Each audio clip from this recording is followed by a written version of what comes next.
This is Ethan Sawyer, aka College Essay Guy, and my goal is to bring more ease, joy, and purpose into the college application process. Welcome to the College Essay Guy podcast, where it's my job to interview the most brilliant minds in the college admissions world, analyze their genius, and break it down for you into a series of practical, actionable steps that you can take, whether you're applying to college or helping somebody else apply. Did you know every year 500,000 academically qualified lower income students who should go on to college don't? That's the problem an organization called Strive for College is working to solve. On this episode, which is part 3 of 3 in my series on access and equity, I sit down with their Chief Strategy Officer, Matt Rubinoff, who for years has been advocating for first-gen and low-income students.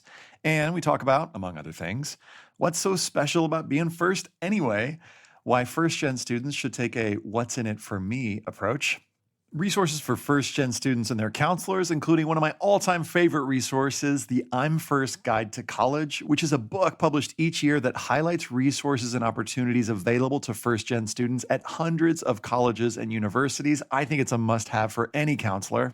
Questions first-gen students should ask when researching colleges, the importance of not just getting to college, but getting through it, and how first-gen and low-income students can receive not only free mentoring, but also free test prep. Yeah, really. All this and more coming at you now. My guest today is Matt Rubinoff. He's the Chief Strategy Officer at Strive for College, a national college access organization that connects aspiring college students with free online mentoring through the college admissions process. In his role, Matt oversees partnerships with colleges and universities, Strive's I'm First programming, which I'll tell you about, and supports the organization's strategic partnership, business development, and fundraising activities. Matt graduated from Emory with a bachelor's degree in sociology and was a community building and social change fellow. He also completed a graduate certificate in nonprofit management from Georgetown. He lives in San Clemente, California, with his wife, 2 daughters, and a third one on the way. Matt, welcome. Thanks, Ethan. So are you straight up just wearing board shorts and rainbow sandals right now? Yeah. Standard issue here, I guess. I've lived in San Clemente for, going on 11 years now, and I'm definitely spoiled living by the beach. I actually grew up on the East Coast in the Maryland suburbs of D.C. and went to college in Atlanta, as you mentioned. I moved back to D.C. after college thinking that it would be a good place for a young, idealistic college grad to get his feet wet in the nonprofit sector, I suppose. And it was. I ended up starting my own organization, put a team together, established an office there, but I couldn't shake that itch to get west. And so after a couple of years, I moved to California, and I've been able to work remotely from San Clemente since. So talk to me about Strive for College. What problem are you trying to solve? Yeah, so it's estimated that every year, 500,000 academically qualified lower income students who should go on to college fail to do so. Why does that happen? I guess generally speaking, we believe that the college access problem fundamentally is an information access problem.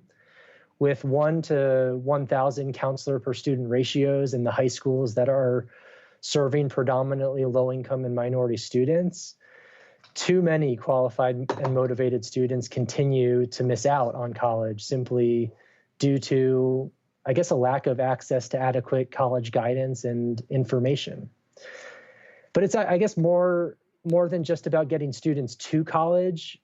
There are 15 million students nationwide enrolled in post-secondary institutions, and nearly 30% of those are low-income and first-generation college students. So that equates to 4.5 million low-income first-gen students in our post-secondary institutions today. The problem is that 89% of those first-gen college students, that's 9 out of every 10, aren't going to earn a bachelor's degree by the age of 24. Wow. The current system, put another way, is losing about 1 million kids every year that could be first-generation college graduates. So Strive's mission is to ensure that every qualified student who wants to attend college has that opportunity. And we want to arm them with the information and the support to not just get to college, but to get through college and graduate. Right. I love the name Strive for College, but I especially loved, the name I'm First, the organization you used to work with. What, in your view, is special about being first? Think about the first that we celebrate: the first in flight, the first man on the moon, the first African American president, first kisses, first impressions, first place. So yeah, we think that there's something special about being the first in your family to attend and graduate from college too. We also wanted to move the conversation away from a focus on minority or low income students, which emphasize the deficit. We appreciate that being a first generation college student holds a more positive connotation. It evokes beating the odds, breaking barriers to become the first in your family to go to college. And that's something to be celebrated. I love that. First generation college students also come in so many different shapes and sizes. It doesn't presuppose a focus on inner city African American or Hispanic students only. First gens come from rural communities. They're white and Asian, or really any ethnicity. Even some first gen students come from middle or even upper middle class families whose parents have done well for themselves financially, but did not go to college. And so they're at a disadvantage in the college process without parents who haven't had that experience themselves to offer. Right. So, you advocate students, especially, students from low income families who maybe are the first in their family to go to college, take what you call a what's in it for me approach. So what does that mean? Yeah, when you ask a student what criteria or characteristics are important to them when thinking about college fit, they're probably certain to list the usual suspects of size and selectivity, cost, location, majors, maybe sports teams, athletics are important to them. And all of those things certainly are important to the college fit conversation. But it's our feeling that those things are kind of just the tip of the iceberg. The college search is not just about getting to college, those factors that are going to influence where you're going to go, but it's also about getting through. How is a first generation college student going to be supported on a given campus, both in the classroom and beyond, to persist to graduation? So we're really about coaching students and those who are supporting students from low income and first gen backgrounds to take a deeper look and think more critically about what's in it for me. What kinds of campus programs or student support services or financial aid opportunities exist for students like me on a given campus? Mm-hmm. One of the things that first drew me to you and your work, and that had me invite you on the podcast, was this awesome the I'm First Guide to College. Tell folks about that, and tell folks about any other tools that you or encourage that you would encourage students to use. Yeah, we've been publishing this college guidebook for over 10 years now. We update it annually and distribute it to high schools and college access programs across the country. It remains the only college guidebook on the market designed uniquely for first-generation college-bound students. The front section of the book includes an awesome curriculum and college planning resources for students with activities, worksheets, articles to help them navigate the path towards college. It also includes a section for parents and mentors, which is translated into Spanish for those non-English speaking supporters. And then what's perhaps most special and unique about the book is the collection of college and university profiles. We partner with a growing community of close to 200 four-year colleges and universities who share our mission and want to support first-gen students on their campuses and have great programs and opportunities for them. And they use our guidebook as a tool to get the word out about their institution as a first-gen friendly place and the programs that they offer. So The college profile in the I'm First Guide to College looks a little bit different than the profile you might find on maybe more popular college search websites or guidebooks. It gets beyond the general admissions information and facts and figures and brings to the surface those important highlights about a college campus. Do they have a summer bridge program for first-gen students, a first-year experience, or a mentoring program? Do they have a first-gen student organization on campus? What kinds of diversity scholarships do they offer? Do they have unique living learning communities to help students find their community on campus? So it's designed to help students answer that question, what's in it for me? And to think about those things earlier in the process. It's really too late for a student to apply to college, decide where they're going, and not until they get there start to look around and figure out, okay, now how am I going to find support here and be successful both in and out of the classroom? They should be considering those things much earlier to inform where they ultimately apply and choose to enroll. Yeah, I think when I first met you and first found out about the guide, I was volunteering at a charter school here in LA. And with the students, I basically would just hand them the guide and be like, here, check out these schools. And for some of the students, these were schools that they were already thinking about, and it was giving them a sense of, oh, wow, these resources are available for me. And in some cases, help them like with their Why Us essay. And for other students, it was like, here was a guide that was like particularly made for them, and it was helping them develop their college list. So I'm so grateful for it, and I'm excited for other folks to know about it. We'll put in the show notes about how to get a copy of the guide. Tell us more. What have you got on the website, and tell us more about the the partnership that you've got with Magoosh. That's awesome, Ethan. Always good to hear that our book is finding use in the hands of students and schools and organizations working with students. In addition to the book that we publish, we run a companion website at imfirst.org. I encourage folks to check us out online there. We're collecting first-gen video testimonials from students and graduates. The idea is to build this library of video content to celebrate first-generation college students, share their stories, and help inspire and encourage aspiring first-generation students. We also have a student blog on the website. So we have a group of current first-gen college students who use the blog to chronicle their college experiences, give advice, and become advocates and spokespeople really for first-gen students everywhere. So check out imfirst.org.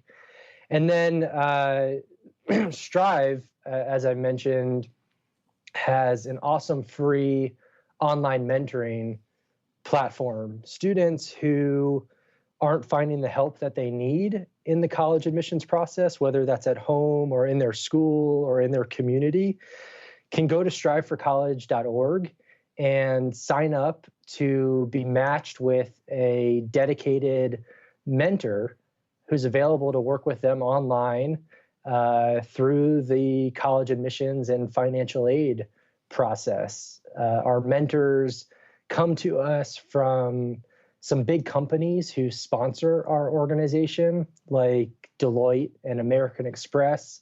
Their employees are volunteering their time to mentor students on our platform. We're also encouraging our college and university partners to mobilize their campus communities and alumni networks to volunteer as mentors on the platform as well. So mentors are available and willing and wanting to work with any student who feels like they need some additional help or a hand to hold through the college admissions process. There's a comprehensive curriculum in the platform, a college search experience, a place to collaborate on your college essays, and really sophisticated communications tools for students to be able to instant message with their mentor, make phone calls through the platform, and video conference as well if you choose.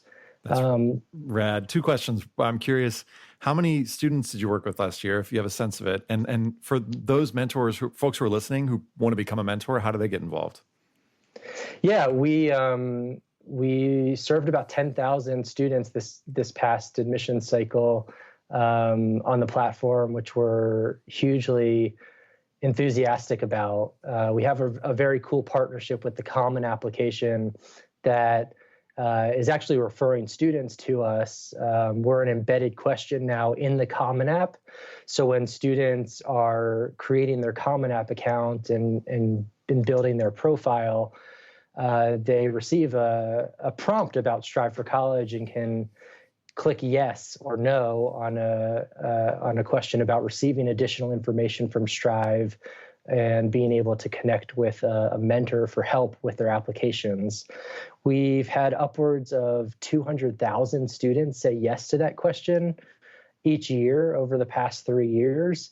So the demand is very much there. And we're trying to grow our mentor pool to meet that demand. And so if you're someone who wants to volunteer and work with a talented and motivated first-gen college-bound student, you can sign up to mentor at striveforcollege.org, and that would be the best place to get more information and get started. Awesome. Talk to me about the What's in It for Me worksheet. Yeah, so with your help, we've put together a worksheet for students and student supporters to help them put that lens on their college search. It's an exercise in asking yourself or your students, what are the criteria or characteristics that are important to you when thinking about college fit. As we discussed, students are going to typically answer size, selectivity, cost, location, majors, sports teams. Counselors may take it a step further and point to some of the campus programs and support services, which I think is the point. We see too often, especially for first-gen college students who lack access to good college guidance and support. They aren't taught to ask the right questions when thinking about college. So what we're trying to do is push students to think about the college search in terms of not just what it's going to take for them to get into that college, but also what it's going to take for them to get through that college. Some of the questions that students should be asking when they're researching college include, does the college offer scholarships for first-gen college students? What financial aid opportunities are available?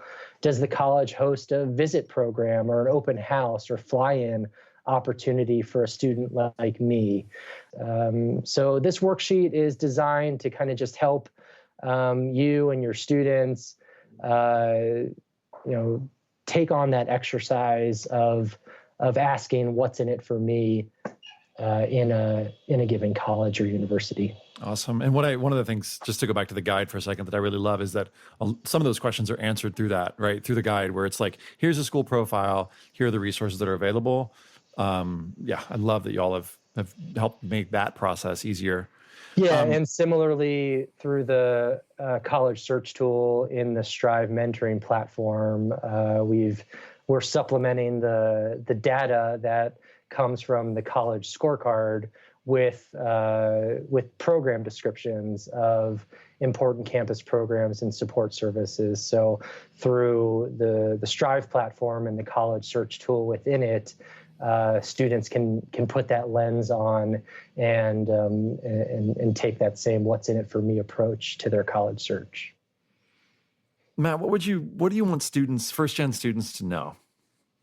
Yeah, I think the biggest message for first-gen students is first that you're a trailblazer. You're beating the odds and breaking barriers to set a new course for your family, and that's something to be proud of, to be celebrated, and to not be shy, to not shy away from as part of your identity. That's part of your personal narrative and your story that should come through in your personal statement for college. It should be part of your identity when you show up on campus, and be proud for people to know that you are the first in your family to make it here, and the difference that that's going to make for your life and your family's life. So, if you are a first generation college student, meaning your parents don't have a 4-year college degree, know that is you, and that's something to be proud of. And then lastly, for those who are doubting that college is for them because they don't have a family history of higher education, I want you to know that the opportunity for college does exist for first-generation college students, and hundreds of colleges and universities across the country have demonstrated their commitment to supporting students like you on their campus by partnering with organizations like mine and building campus programs and student support services that are specifically there to help students like you be successful both in and out of the classroom, and to make college affordable as well. So, it's daunting at times and it takes hard work, but for first generation college students, the opportunity for college does exist. Matt, thank you for your work and thanks for your time. Hey, thanks, Ethan. This has been fun. Thanks for listening. On the show notes page, you'll find links to everything Matt and I discussed, including the I'm First guide. You can use the code College Essay Guide, just one word straight through, for 30% off. And of course, I don't get paid for that. I had such a great time recording this 3-part series, I decided to do another 3 episodes on access and equity. This time I decided to focus a little more narrowly on one of the biggest barriers that students face getting to and through college: money. Up first is Dr. Sarah Goldrick-Rabb, professor of higher education policy and sociology at Temple University. Her book, Paying the Price: College Costs, Financial Aid, and the Betrayal of the American Dream, examines the efficacy and distributional implications of financial aid policies, welfare reform, transfer practices, and a range of interventions aimed at increasing college attainment among marginalized populations.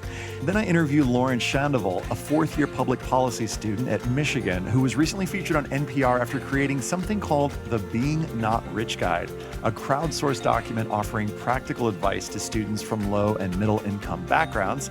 And then finally, I chat with Joan Liu, whom you might remember from the podcast on the Nepali students who had their scholarships revoked. Joan shares tons of financial aid tips for international students and their counselors. These 3 women, one a professor, another a student, another a counselor, are doing incredible work, and I hope they inspire you as much as they inspired me.